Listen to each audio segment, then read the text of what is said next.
el tema la lealtad entre David y Jonatán.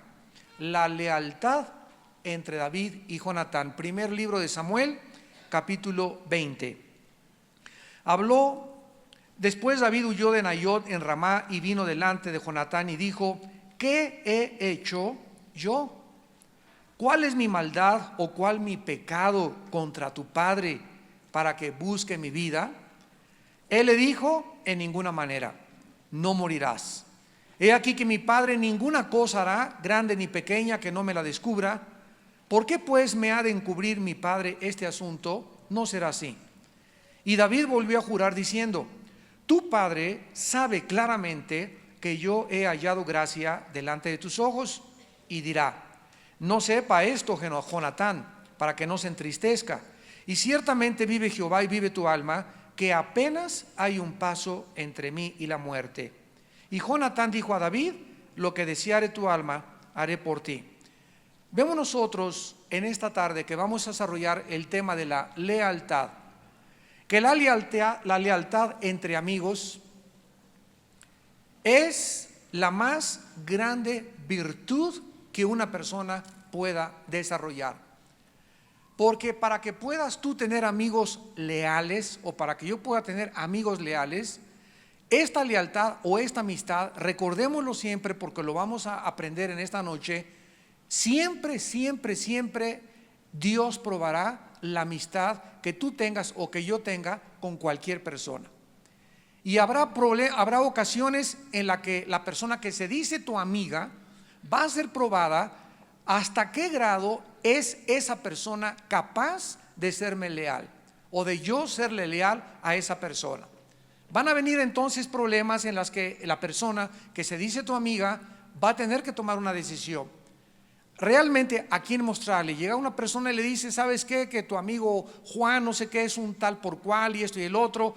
Y si tú le sigues la corriente a esa persona, o aún más, si alguien te viene y te revela un secreto de tu amigo y tú vas y se lo revelas a otra persona, la Biblia dice en Proverbios: el que divulga la falta o el que divulga el chisme, ¿verdad?, aparta al amigo. Entonces esa persona realmente, cuando tuvo la oportunidad de serte fiel, de serte leal, no lo fue, por lo cual no se puede considerar un amigo. Y es tan grande la lealtad que Dios desarrolla un capítulo entero para mostrarnos a todos nosotros y enseñarnos a todos nosotros que debemos de desarrollar esta amistad, esta lealtad, y tratar de ser leales verdaderamente a nuestros semejantes. ¿Cuántos de ustedes, no levanten la mano, cuando se casaron, hicimos un voto todos los que estamos casados? ¿Y cuál fue el voto que hicimos? De serle leal a nuestra compañera, de serle leal a tu compañera. ¿Cuántos de ustedes han roto este voto? ¿Cuántos de ustedes han permanecido leales a esa persona a la que le juraron no solamente amistad, sino lealtad y fidelidad? ¿Qué cosa hace que en un matrimonio comience la lealtad y la fidelidad a abrirse o a levantarse una cima en medio? La traición, el adulterio, el engaño, la mentira. Y esas son cosas que Dios abomina, que Dios odia. Porque si no le puedes ser fiel a tu esposa, ¿cómo le vas a ser fiel a tu socio? Y si no le fuiste fiel a tu primera esposa, ¿por qué te dejas que te engañe y te diga que a ti se va a ser fiel? Le mintió a su primera esposa, también te va a mentir a ti. Entonces tenemos nosotros que aprender a elevar nuestras normas morales, de conducta, de vida, las virtudes que Dios anhela que nuestro corazón pueda desarrollar. Sin la lealtad, sin la fidelidad uno al otro, no puede existir ninguna relación. No habría relaciones porque todos estaríamos listos para apuñalarnos por la espalda. Y cuando esto sucede, ¿verdad?, y pasan 10 años de tu vida y 15 años de tu vida y nunca le has sido leal a nadie, nunca has podido verdaderamente manifestar el corazón de amigo o amiga a nadie, y ahí te das cuenta que no has crecido en tu carácter espiritualmente y que verdaderamente no estás convertido en un varón o en una mujer de Dios. Si un esposo no le es leal a su esposa, van a enfrentar muy pronto el divorcio y habrá muchos sufrimientos para los niños. Si un trabajador no le es leal a su jefe, la compañía, ¿qué sucederá? tendrá pérdidas y el empleado perderá su trabajo. Si una compañía no le es leal a sus empleados, sufrirá tarde o temprano por estos empleados que le fueron desleales.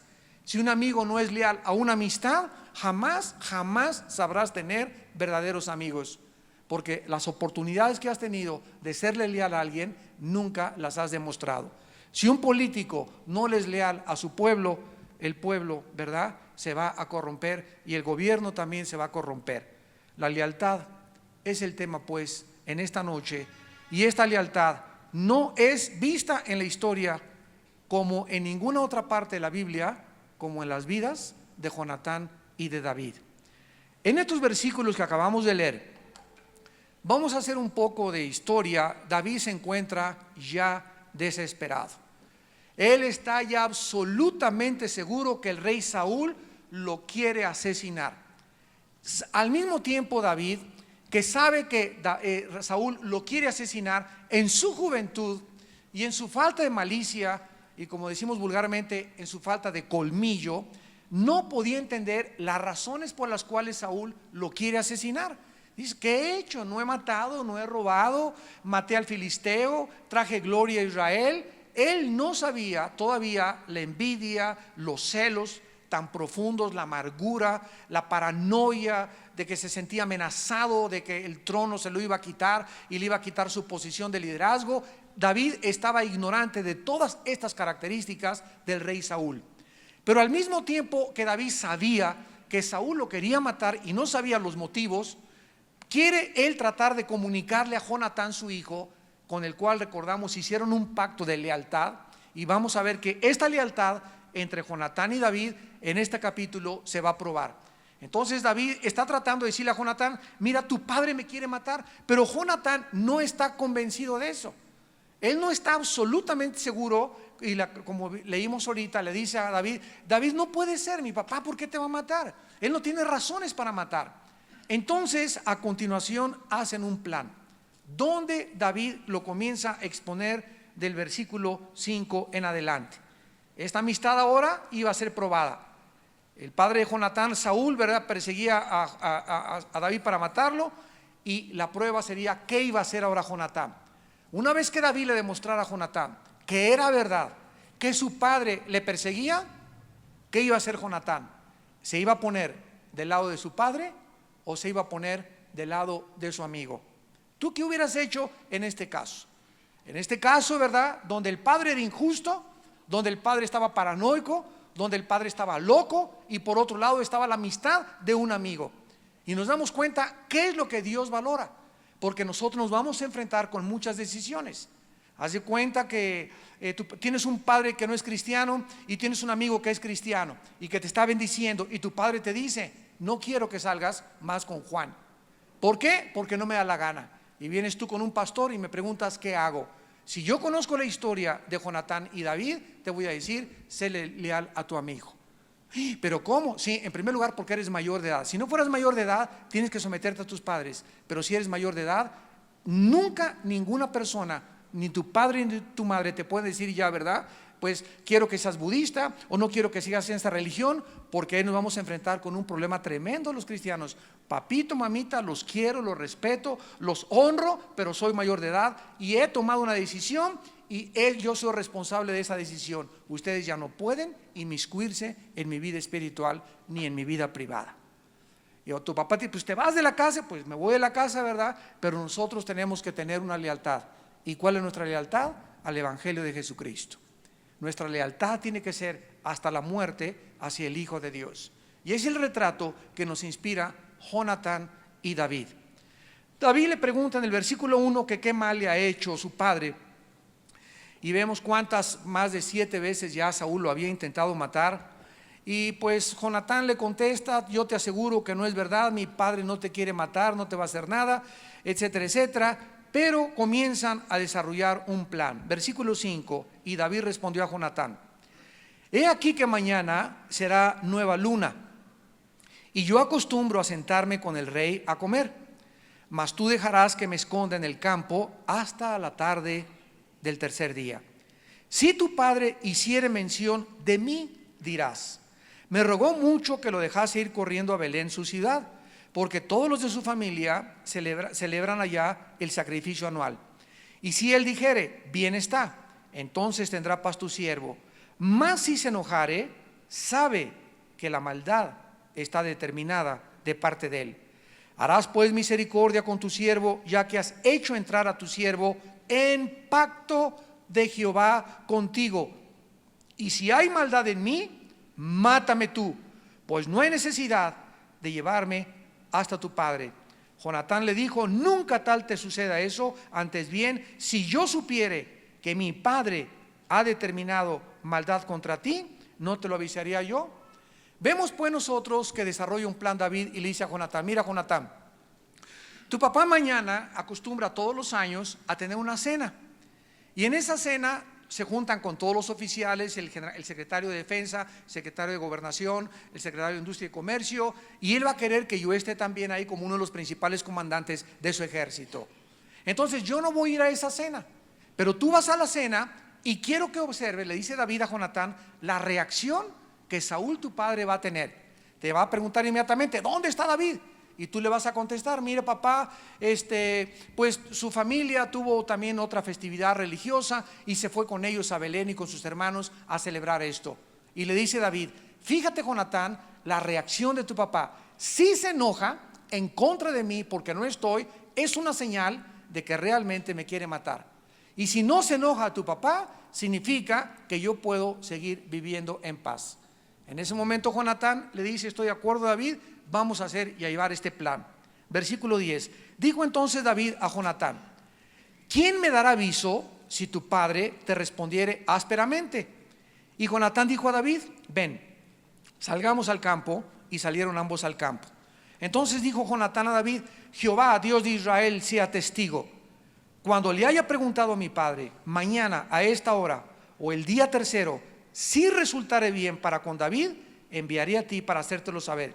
Pero si mi padre intentare hacerte mal, Jehová haga así a Jonatán, y aún le añada, si no te lo hiciere saber, y te enviaré para que te vayas en paz, y esté Jehová contigo como estuvo con mi padre.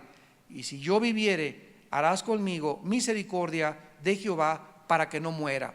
Este plan pues consistía en que el rey Saúl iba a tratar de buscar a David e iba Jonatán a observar su reacción. Y se surgió un problema y le dice David a Jonatán, oye Jonatán, bueno, en el caso de que tu papá se enoje, ¿cómo me vas a avisar? O sea, porque no podía salir del palacio porque iba a mandar inmediatamente a su papá espías, y como sabía Saúl que había una relación de amistad entre Jonatán y entre David, pues iba a mandar que lo siguieran a Jonatán y entonces podrían capturar o arrestar a David. Entonces tenían que solucionar cómo le iba a avisar Jonatán a David de que no había problema en el palacio y que su padre no lo quería perseguir. Al no asistir a esta comida, David iba a saber que Saúl iba a notar su presencia y entonces iba a tratar de avisarle inmediatamente a David. Sin embargo, vemos aquí en primer lugar que la lealtad demanda una amistad inquebrantable. Esta es la primera lección que tenemos. La amistad demanda una amistad inquebrantable. Jonatán reafirma su amistad con David.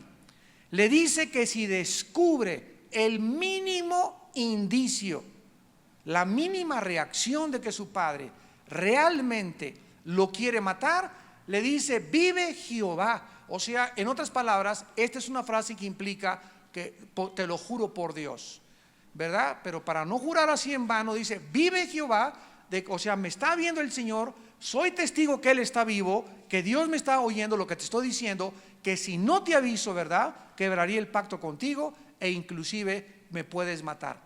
Vemos que David le pregunta entonces, ¿cómo va a ser esto?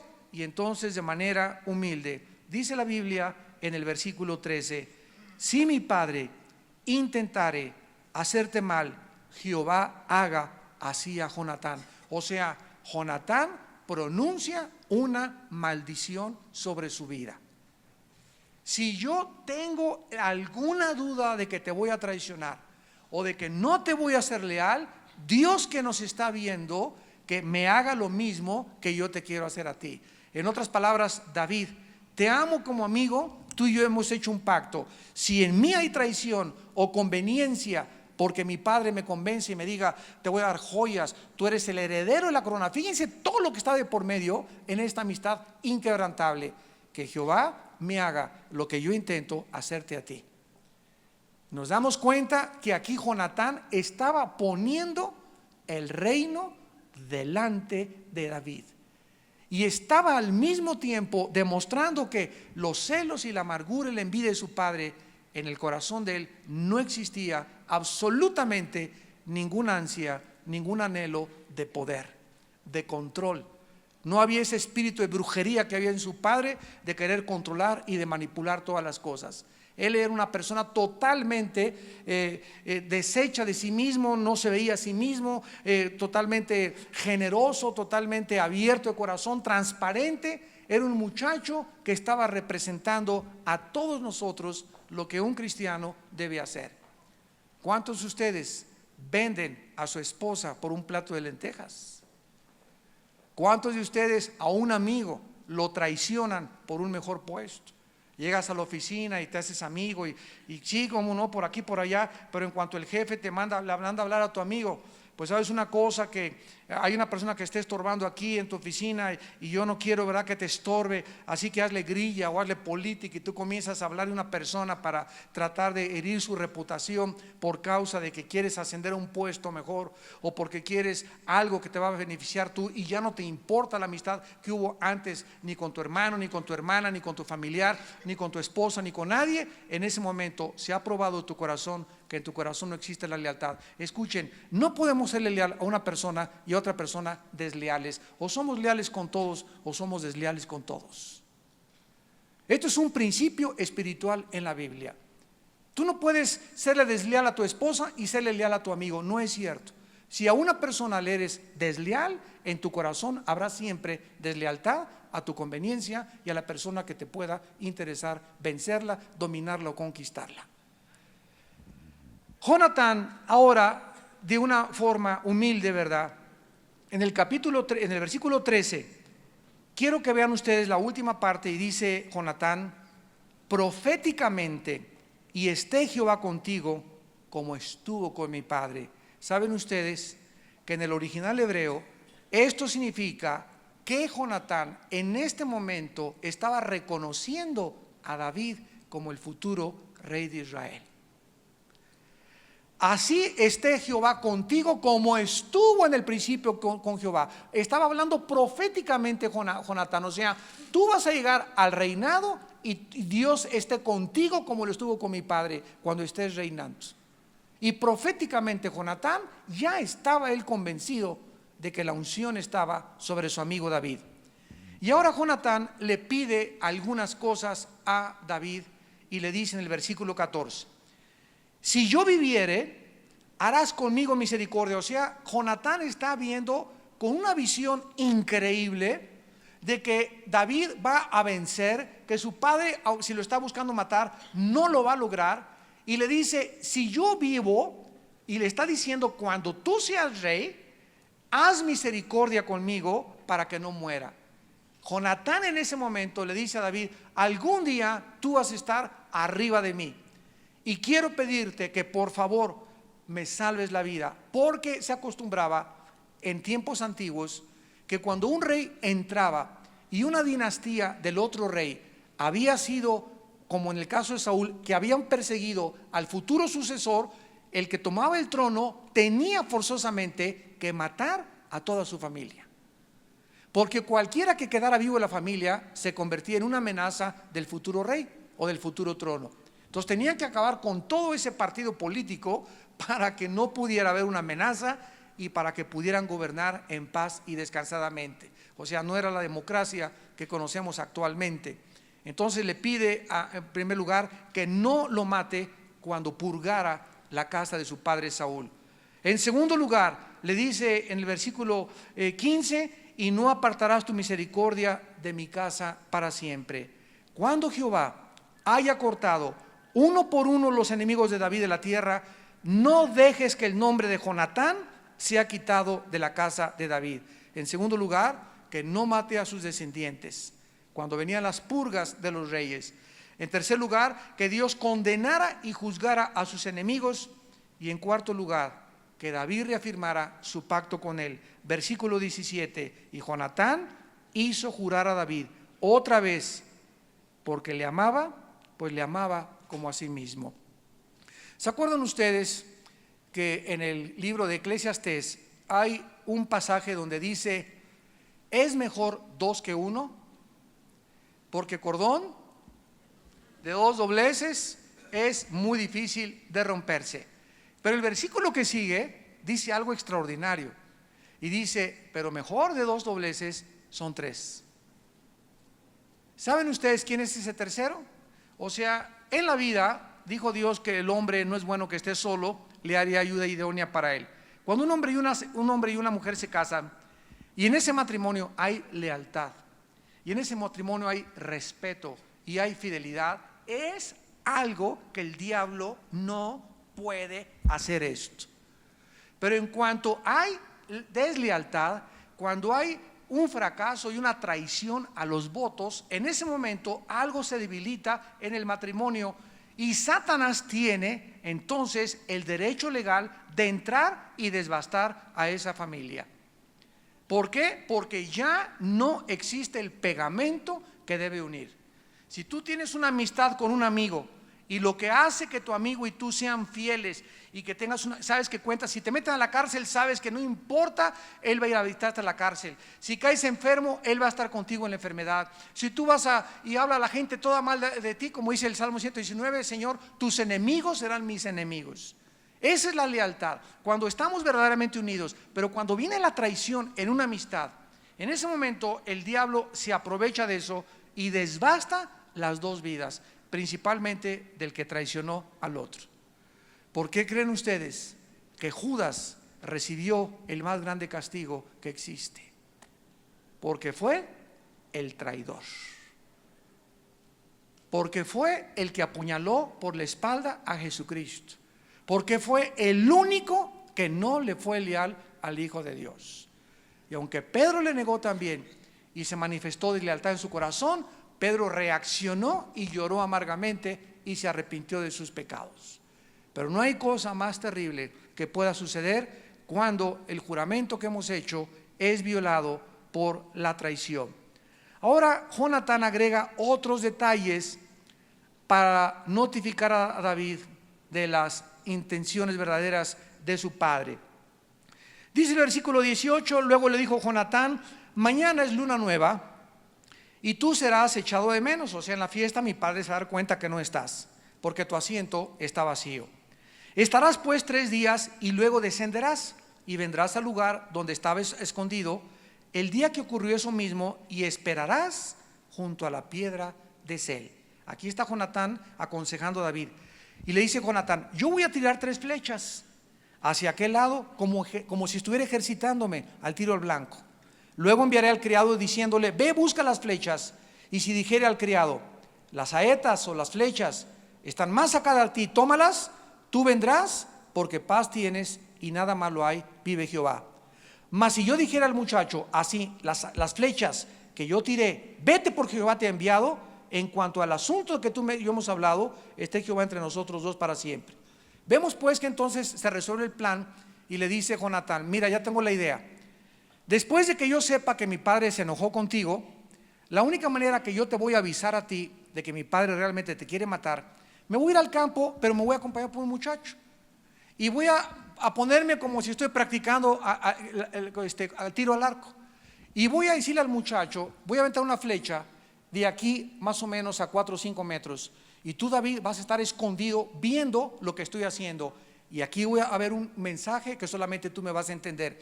Cuando yo dispare una flecha y caiga muy cerquita y el muchacho venga y regrese conmigo, significa, ¿verdad?, de que no hay ningún problema, de que puede salir en paz y regresar al palacio. Pero si aviento una flecha larga que vaya arriba el muchacho, que el muchacho ni la alcance, es la señal de que mi padre te odia. Y en ese momento ya no salgas, agarra tus cosas, agarra carretera y píntate. ¿Por qué? Porque es la señal de que mi padre te quiere asesinar. ¿Cómo señal entonces estas 3 flechas le mostrarían a David de que él realmente estaba corriendo en peligro. Pero no importando lo que sucediera, los dos deberían, aunque David se convertiría en un fugitivo, Jonatán tendría que seguir siéndole fiel en el palacio. Dice en Romanos capítulo 12 en el Nuevo Testamento, Romanos 12, versículo 9 al 10. El amor sea sin fingimiento. El amor sea sin fingimiento. Dios odia cuando alguien finge amar de la boca para afuera a otra persona. Nunca le digas, ¿cómo estás, mi Jorgito? Y por acá, ¿verdad? Traes un sable Conan que nada más en cualquier momento y se voltea y chamaco baboso. Eso, ¿verdad? ¿Por qué entonces le dijiste, ay, mi Jorgito, ¿cómo estás? Ay, mi Lupita, ¿cómo estás? Hola, hermano, ¿cómo estás? Mucho gusto. Y en tu corazón hay maldad y odio contra esa persona. Dios odia eso. El amor sea sin fingimiento. Aborrezcan lo malo, sigan lo bueno. Amaos los unos a los otros con amor fraternal. En cuanto a honra, prefiriéndoos los unos a los otros. O sea, estemos dispuestos a honrarnos a nosotros primero que a los amigos que no son cristianos. Y mi abuelita, aunque sea tu abuelita, siempre Dios dice, la familia es la espiritual. Le tocaron a Cristo, estaba con un grupo de discípulos, y aquí estaba Jesús enseñando. ¿Quién estará molestando haber dicho Jesús? A ver, vayan a ver quién es. Y salió uno de los discípulos y se asoma, y era María y los hermanos de Jesús. Y la pregunta es, ¿por qué no entraron? Dos, ¿por qué no estaban en el estudio cuando sabían que estaban en un estudio de su hermano? No, desde ahí no querían entrar. Y aquí estaban los hermanos, ve y quién sabe qué cosa, díganle, le mandaron un recado a Jesús.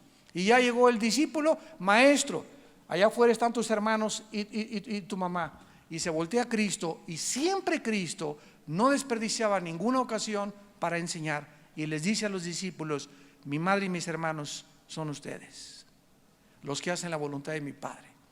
O sea, ahí es mi mamá, me trajo al mundo, son mis hermanos carnales, pero si no se convierten, no los voy a ver para siempre. Pero ustedes, que sus nombres están escritos en el reino de Dios, hemos formado la nueva familia. Gracias a Dios, ¿verdad? Que su madre, claro, que se convirtió, y también se convirtieron sus hermanos. Y uno de ellos fue uno de los apóstoles, llamado Santiago o Jacobo. Pero Cristo nos está enseñando precisamente lo que dice Romanos 12:10. Entre nosotros debemos de preferirnos. El amor fraternal sea principalmente entre nosotros. En Primera de Pedro, capítulo 1, versículo 22, Primera de Pedro 1:22, dice el apóstol, habiendo purificado vuestras almas por la obediencia a la verdad, mediante el Espíritu para el amor no fingido. Otra vez, ámense unos a otros entrañablemente de corazón puro. Dios limpió mi vida, purificó mi vida cuando le dije, Señor, amo a Jesús porque Él es la verdad. Por el amor a la verdad nos limpió y nos purificó. Pero lo tremendo aquí es que dice la Biblia que este lavamiento, esta purificación interna en nosotros tenía un propósito, que ahora ya limpio yo pudiera amar a mis hermanos en Cristo, pudiera amar a mi esposa, pudiera amar a mi prójimo con un amor no fingido. Y que cuando amara entrañablemente. Que te ame, hermano, que yo te ame y que tú me ames entrañablemente. De corazón sincero, de corazón puro. ¿Qué es lo contrario a esto? La hipocresía. Andar con una cara, ¿verdad?, de cepillín, así, y por dentro, ¿verdad?, el corazón del anticristo. Eso es horrible.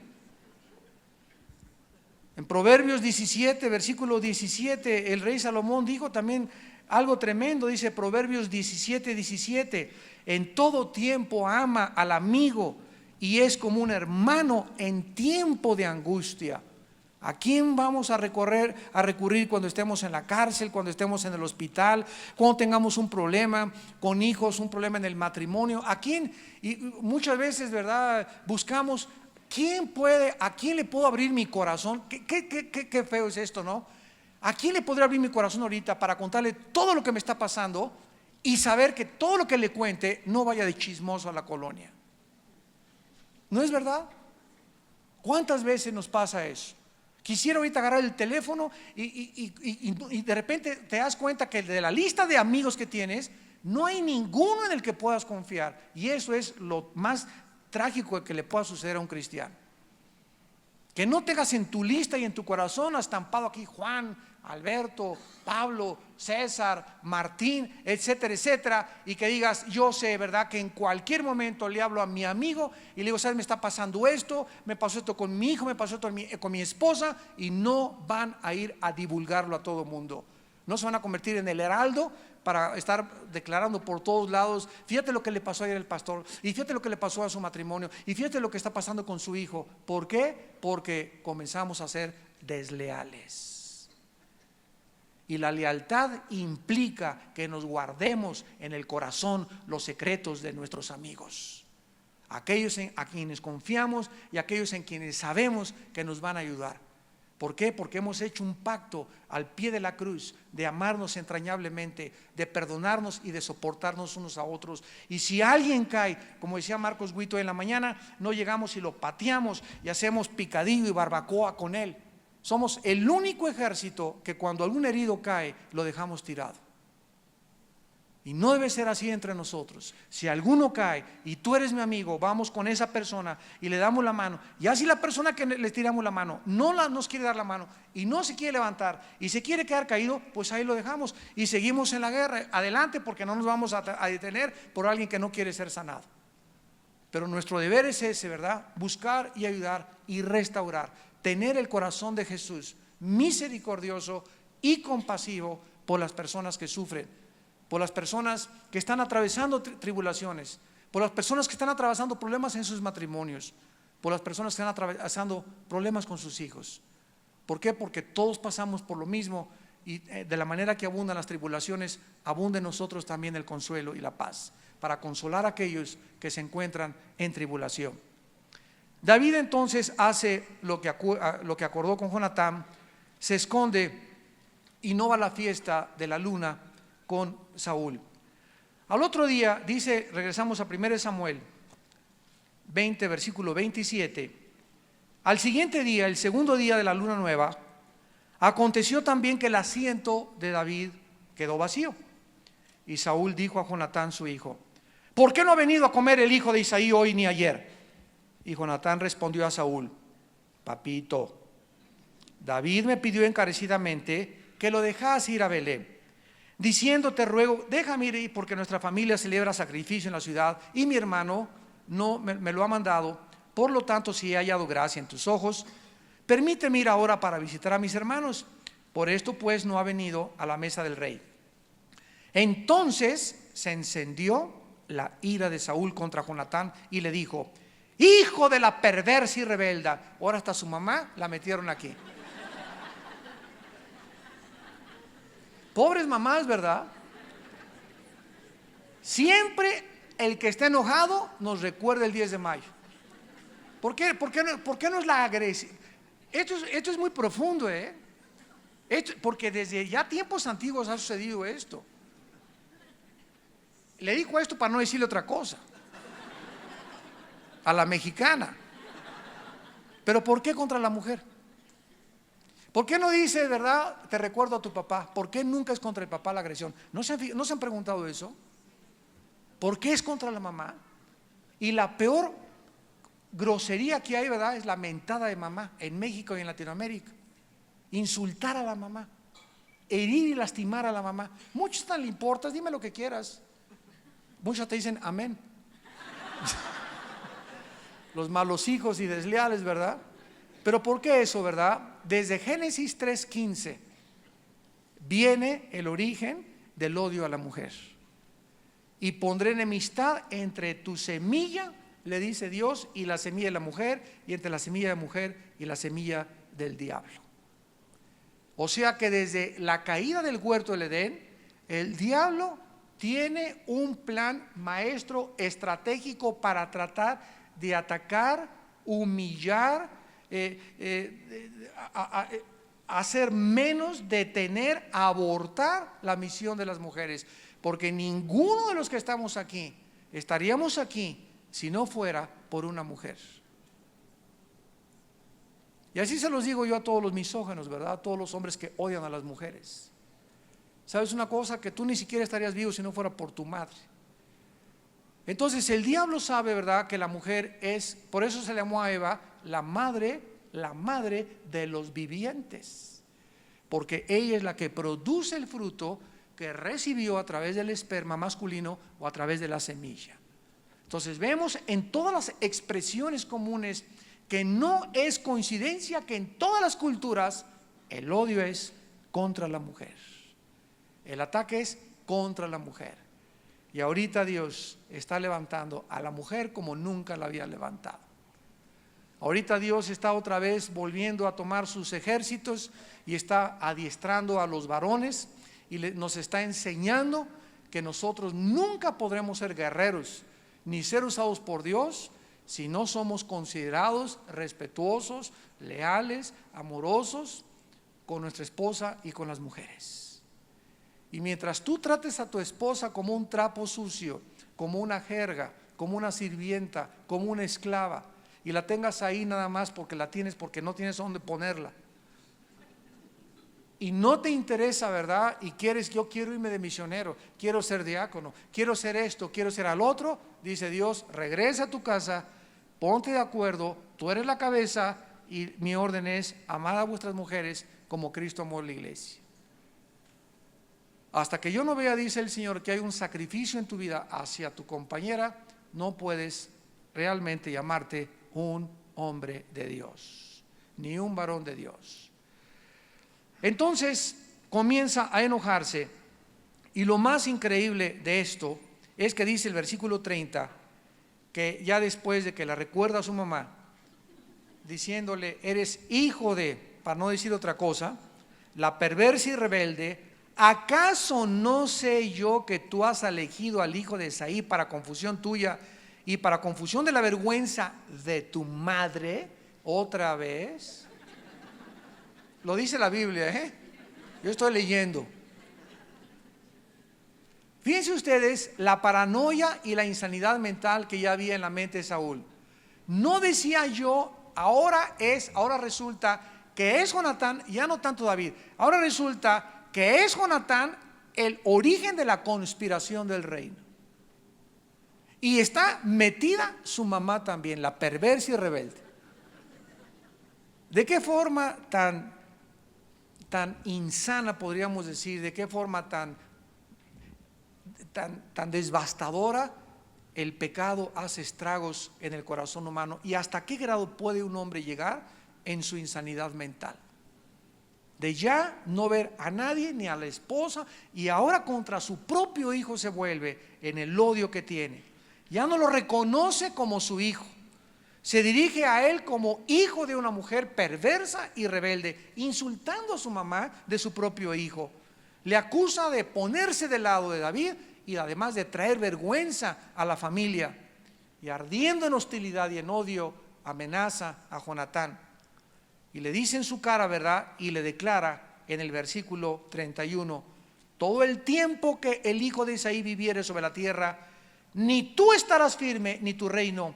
Envía ahora y tráemelo, porque ha de morir.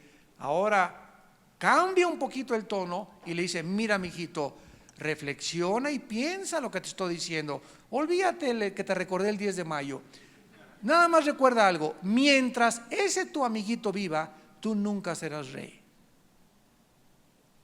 Qué sutil, ¿verdad? Qué astuto es el diablo para meterse con palabras halagadoras y con miel en la boca. Y ¿sabes una cosa? Piensa ahora, o sea, para que comenzara Jonatán a reconsiderar que, caray, de veras, está el reino y comenzar él a dudar del pacto que hizo de lealtad con su amigo David. Saúl comienza entonces a enojarse y le dice que debe morir, y a pesar de todos los obstáculos que estaba enfrentando, dice el versículo 32, y Jonatán respondió a su padre Saúl y le dijo, ¿por qué morirá? ¿Qué ha hecho? Entonces Saúl le arroja una lanza para herirlo, a su propio hijo. De donde entendió Jonatán, ahí ya Jonatán por fin dijo: mi padre no la trae contra David, la trae con cualquiera que le estorbe para ser rey. Cualquier hombre que ame el poder, cualquier hombre que ame el dinero, cualquier hombre que ame la gloria y el reconocimiento, llega un momento que es tan fuerte esa obsesión que si su esposa se opone, si su hijo se opone, si su abuelita se opone, no importa el afecto natural que pueda haber tenido con la familia. Es increíble cómo la ambición por el poder nos roba del corazón el afecto por nuestros seres queridos. Y ustedes lo saben muy bien, y todos los días en el periódico encontramos noticias de personas, ¿verdad?, que mataron y encerraron a su esposa, la enterraron en el jardín, o mataron por esto. Después políticos, deportistas, artistas de cine que mataron a su novio mataron a sus hijos y los ahogaron, como a la muchacha en Carolina del Sur, porque su novio le estorbaban, y va y los ahoga y los mete en un carro y los ahoga a los 3 chamaquitos ahí para poder ser libre con su novio. ¿Hasta dónde podemos llegar? En 2 de Timoteo, en el Nuevo Testamento, capítulo 3, la Biblia nos advierte que en los últimos tiempos estas características que ahorita nos impactan del rey Saúl y que nos parecen así tremendas, todos nosotros acabamos de ser testigos esta última semana de 2 criminales, ¿verdad?, de la Mataviejitas, y de otro muchacho que en la zona rosa iba a buscar homosexuales, muchacho de 25 años y una ex luchadora que llenó todos los encabezados de los periódicos. Y noten ustedes que lo que más resalta de estos asesinos y criminales modernos es su increíble y profunda falta de sensibilidad. Son personas, tú oyes lo que dijo, por ejemplo, las Mataviejitas. ¿Por qué las mataba? Me miraban feo. Caray, porque la miraban feo. Y el otro porque quiero acabar con el SIDA. Entonces el otro dice: ¿saben qué? Pero así con una sangre fría tremenda. Iba con los homosexuales, iba a la zona rosa, los citaba a mi casa y tenía un gancho como de carnicero, y ahí los colgaba, los mataba, y luego los descuartizaba, los metía en una maleta y quién sabe dónde se los llevaba. Como a 5 o 6 homosexuales mató. Y dijo: le hago un bien a México porque estoy evitando la plaga del SIDA. Oye, qué remedio tan bueno, ¿verdad?, para evitar el SIDA. Y la otra Mataviejitas. Pero cuando los entrevistaron y los enfocan en las cámaras, nos damos cuenta que son gente que han matado su conciencia. Ya no tienen conciencia. Es increíble lo que podemos llegar a hacer con nosotros mismos, donde ya no, o sea, después de 1 y de 2 ya sigues matando, pero con una naturalidad. Como cuando agarraron al Mucho Orejas, ¿se acuerdan que le preguntaron? Que yo, que por aquí estoy, el otro. ¿Y por qué los mataba? Pues porque para la adrenalina. Y era lo único, el que le interesaba, que porque le causaba, y la adrenalina se le subía cuando secuestraba a una persona y le cortaba los dedos a las orejas. Y lo pasan después de 3 o 4 años en la prisión, y otra entrevista, ¿verdad? Y ya está llorando el hombre. Ahí se dan cuenta, después de reflexionar y estar en un cuarto en Almoloya, que caray, ¿qué hice? Y comienza otra vez la conciencia a tratar de despertar, y algunos, ¿verdad?, algunos despiertan, otros desgraciadamente así se mueren.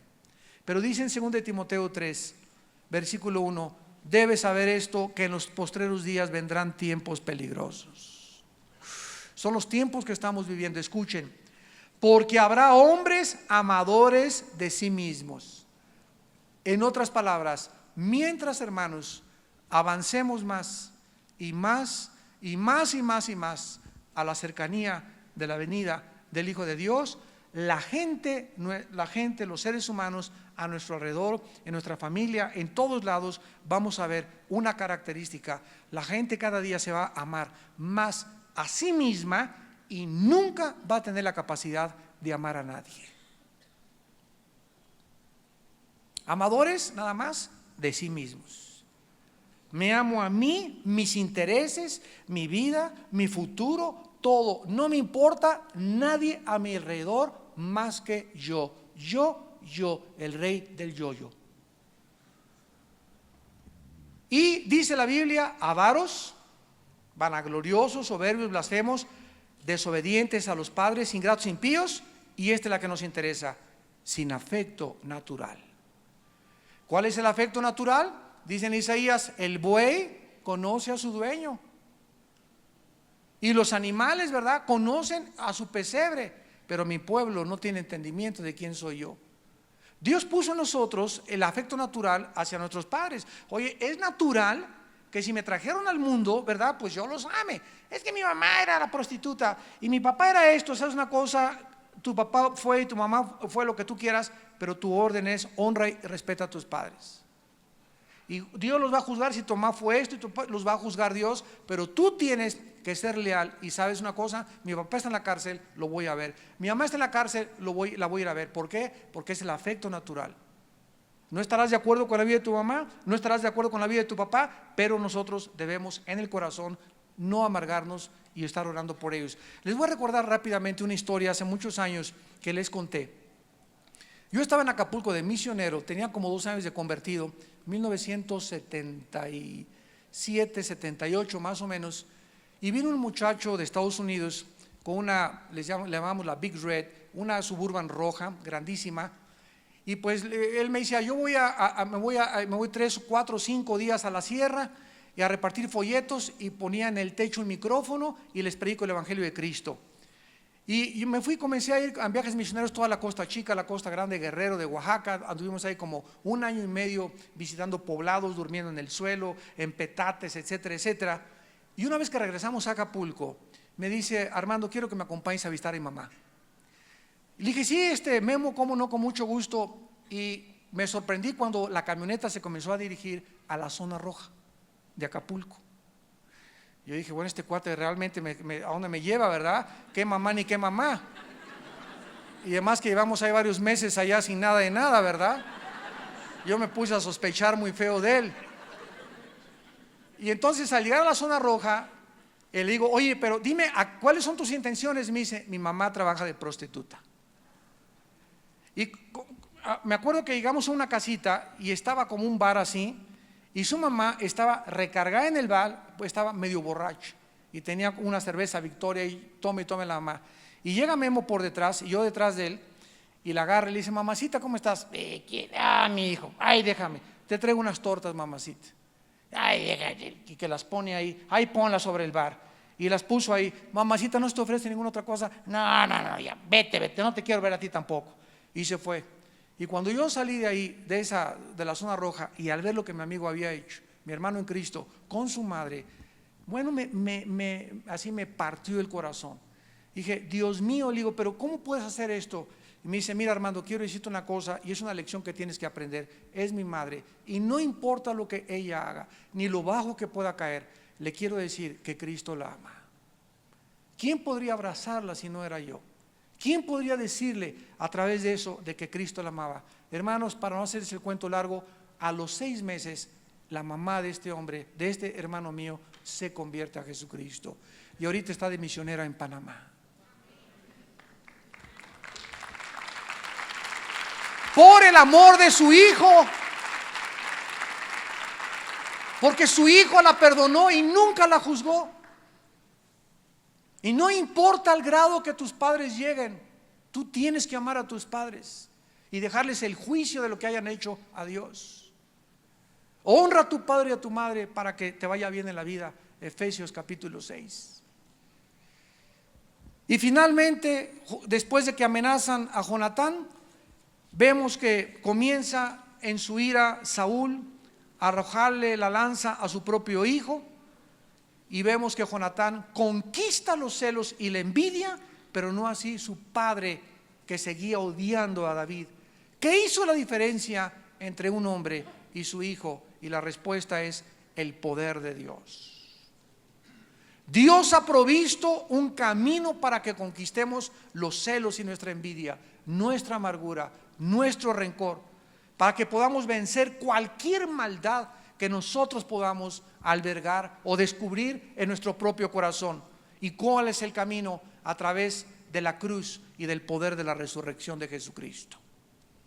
Es en la cruz donde podemos nosotros tener la victoria, cuando esa cruz la aplicamos a nuestra vida y podemos decir: con Cristo estoy juntamente crucificado y ya no vivo yo, mas Cristo vive en mí. Ya no pueden las reacciones de la gente, las heridas de la gente, la traición de la gente, ya no nos pueden hacer daño, porque estamos muertos. Porque estamos muertos a nosotros mismos. Y porque ya no reaccionamos ante lo que la gente nos hace y lo que la gente sigue diciendo. Y nosotros, en lugar de reaccionar con hostilidad y guardar y el rencor y la amargura que nos envenena el alma, comenzamos a perdonar y nos damos cuenta que eso que sale de nuestro corazón, en lugar de que salga odio y celos y envidia, sale de nuestro corazón perdón, y otra vez perdón, 70 veces 7, sin contar las veces, perdonamos y perdonamos.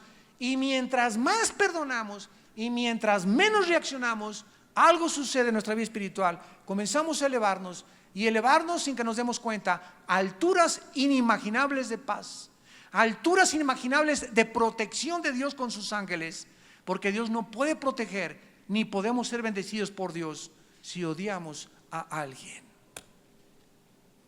o si tenemos rencor contra alguien. No podemos ser bendecidos por Dios ni ser usados eficazmente en el ministerio. Y para terminar, esta amistad de David y Jonatán fue tan grande, que se levanta Jonatán y se va y regresa con David. Y entonces le dice Jonatán: David, huye, corre lo más que puedas, porque mi padre te quiere matar. Versículo 38. Date prisa, no te pares. Y el muchacho de Jonatán recoge las flechas y viene a su señor. Pero ninguna cosa entendió el muchacho. Solamente Jonatán y David entendían de lo que se trataba. Acuérdense que si lanzaba las flechas lejos, era señal que se echara a correr. Luego dio Jonatán sus armas a su muchacho y le dijo: vete y llévatelas a la ciudad. Y vean ustedes qué sorpresa al final este capítulo, versículo 41. Y luego que el muchacho se hubo ido, se levantó David del lado del sur, se inclinó 3 veces, postrándose hasta la tierra, y besándose el uno al otro, lloraron el uno con el otro, y David lloró más. Y Jonatán dijo a David: vete en paz.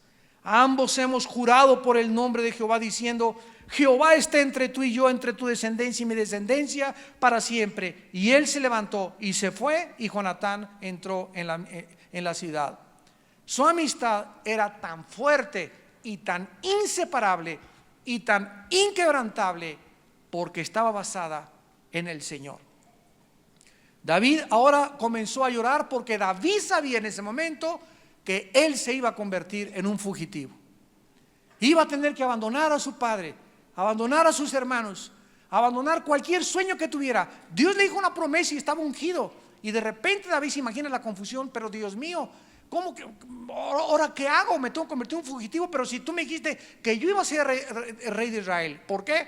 Porque muchas veces las promesas de Dios, para que lleguen a cumplirse en nosotros, primero esas promesas tienen que morir.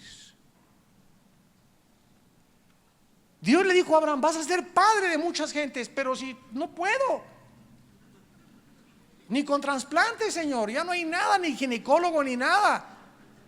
Tuvo primero que matar Dios cualquier escape humano, alternativa humana, y tuvo Dios que llegarlo a un punto, Abraham, donde humanamente era imposible la promesa, para que la promesa se cumpliera sobrenaturalmente y para que toda la gloria fuera de Dios. Y ahora David se iba a convertir en un fugitivo, y a correr y a correr y a correr, y todo este horno de fuego, todos estos desiertos, todas estas cuevas donde comenzó a esconderse, toda la persecución que Saúl le hizo, todo formaba parte del entrenamiento de Dios para que regresara ya probado, ya purificado, a gobernar la nación de Dios, la nación de Israel. Así que no tengamos temor ninguno de nosotros cuando parece que: Señor, ya tienen 3 años y no somos papás, ya tienen 4 años y no tengo casa, ya tengo estas cosas y no alcanzo mi sueño. Muchas veces Dios nos lleva a matar nuestros sueños humanamente, para que no haya ninguna vuelta y no veas ninguna puerta que sea humana y digas: Dios mío, aquí solamente un milagro me va a sacar de la situación en que me encuentro, para que la gloria y el poder siempre sean del Señor Jesús. Oremos. Señor, gracias por tu palabra una vez más. Cuántas enseñanzas tan maravillosas podemos encontrar en ti, Señor, que anima nuestra vida, anima nuestra alma, nos motivan a seguirte, nos llenan de esperanza en el corazón para vivir para ti. Oh Dios, cuánto amas que entre nosotros exista la lealtad. Piensa ahorita en este momento, amigo y amiga, hermano y hermana en Cristo, piensa si existe a una persona con quien has sido leal. Si existe verdaderamente un amigo en tu vida, una amiga en tu vida en quien puedas confiar.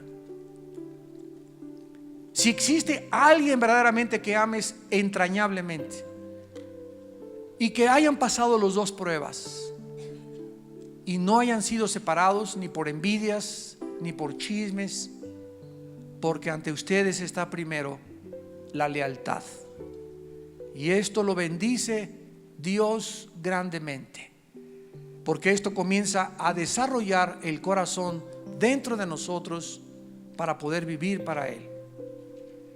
Porque si no somos leales entre nosotros que nos vemos, ¿cómo podemos decir que amamos a Dios a quien no hemos visto? Y si entre nosotros no hay un amor sincero, nacido del corazón, de una fe no fingida, ¿cómo podemos llamarnos también seguidores y discípulos del Hijo de Dios? ¿Quién cuando lo insultaban no contestaba con insultos? Cuando lo maldecían, encomendaba su causa al que juzga justamente, y cuando lo escarnecían y se burlaban de él, pidió perdón por sus enemigos. Y ejemplo nos ha dejado para que sigamos sus pisadas. Dios te invita en esta noche a que te arrepientas de tu deslealtad, del daño que has hecho, amigos, amigas, de secretos que has divulgado y que has hablado de personas de quienes tú te llamabas amigos. Pídele perdón a Dios si has sido desleal con la compañera de tu juventud, con quien hiciste votos de amistad y un pacto al pie de la cruz de serle fiel a tu esposa. Pídele perdón a Dios si has sido desleal con tu esposo, en palabra o en pensamiento. Pídele perdón a Dios. Y nos gozamos, Señor, y nos alegramos porque hay perdón en la sangre derramada en la cruz. Oh Dios, gracias porque estamos predicando un evangelio de restauración, un evangelio de sanidad, donde hay esperanza. No importa lo que hayamos hecho, hay perdón, hay esperanza. Dios sigue levantándote, Dios te sigue fortaleciendo si tú te vuelves a Él con todo tu corazón. Y si ustedes que nos ven por la televisión hay alguna persona que no tenga a Cristo ahorita en su vida, ahí donde estás o en esta tarde, ustedes que nos escuchan, si tú no tienes a Cristo en tu vida, invítalo en este momento y dile estas palabras: Señor mío y Dios mío, te pido perdón por mis pecados, porque sé que en la cruz tu Hijo pagó por ellos con su vida, con su sangre preciosa. Señor Jesucristo, creo que estás vivo, que la muerte no te pudo retener, que resucitaste a los 3 días, y por eso te pido que entres en este instante a mi corazón. Te recibo como mi Señor y mi Dios. Te pido perdón por mis pecados, y te pido que me des un corazón leal, para que a todas las personas que me encuentren en la vida les pueda ser leales. Si alguien me traiciona, ese es su problema, pero yo quiero ser como tú, Señor Jesús, pedir perdón por mis enemigos, bendecir a mis enemigos y orar por los que me ultrajan y me persiguen, para que sea hijo de ti y reciba tu bendición y tu paz, en el nombre de Jesús. Amén.